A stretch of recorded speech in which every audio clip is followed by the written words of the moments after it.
The government's ban on sending books to prisoners in England and Wales is unlawful, the High Court has declared. Under the current rules, prisoners are prevented from receiving parcels unless they have exceptional circumstances, such as a medical condition. Mr. Justice Collins said he could see no good reason to restrict access to books for prisoners. The prison service said it was a surprising judgment, and would look at how it would deal with the ruling. Incentives scheme. The legal challenge was brought by inmate Barbara Gordon-Jones, who is serving part of her life sentence at Sun Prison near Woking in Surrey. The book ban was introduced in November last year in England and Wales, as part of a scheme which limits what prisoners can receive in parcels. The Incentives and Earn Privileges scheme was brought in partly as an attempt to crack down on drugs getting into prisons. Prisoners had argued that books sent to them in parcels can be key to their rehabilitation. Prisoners are still able to read books borrowed from a prison library, and last month the Ministry of Justice relaxed restrictions on the number of books they could keep in their cells.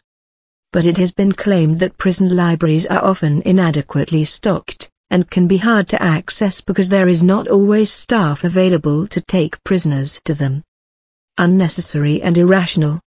Mr. Justice Collins said, "I see no good reason in the light of the importance of books for prisoners to restrict beyond what is required by volumetric control and reasonable measures relating to frequency of parcels and security considerations."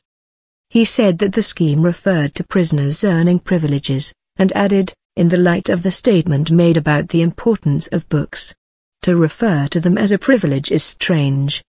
A prison service spokesman said, "This is a surprising judgment. There never was a specifics ban on books, and the restrictions on parcels have been in existence across most of the prison estate for many years, and for very good reason. Prisoners have access to the same public library service as the rest of us, and can buy books through the prison shop. We are considering how best to fulfill the ruling of the court. However, we are clear that we will not do anything that would create a new conduit for smuggling drugs and extremist materials into our prisons." In a statement, solicitors for Barbara Gordon-Jones welcomed the ruling. "Reading is a right and not a privilege, to be encouraged and not restricted," they said. Indeed, Mr. Justice Collins commented that, as far as books are concerned, to refer to them as a privilege is strange. The policy was unnecessary, irrational and counterproductive to rehabilitation. It is now rightly judged unlawful. The Shadow Justice Secretary Sadiq Khan described the existing rules as absurd. It had nothing to do with punishing and reforming prisoners but was an example of David Cameron's government's sloppy policy-making, he said. The Liberal Democrats' Home Affairs spokesman Julian Huppert said, "We need education in our prisons.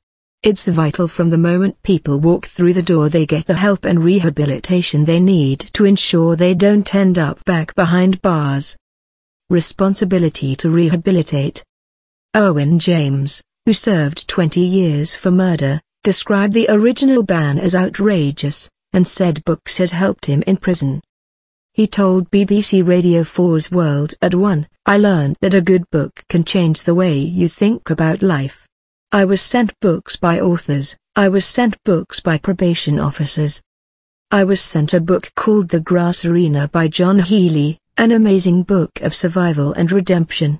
You know, it was so important for developing my own thinking and my own understanding of who I was and where I was going."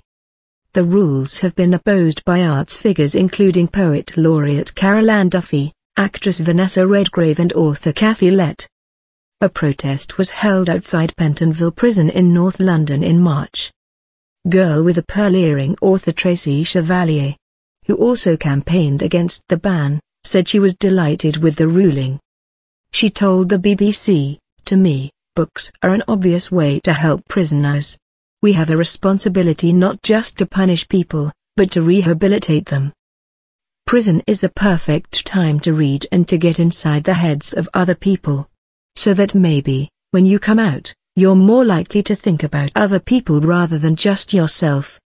Author Philip Pullman said, The ban on sending prisoners books seemed to me strikingly unjust and inhumane. Reading should be a right, not a privilege to be withheld or allowed graciously by Her Majesty's government, or anyone else.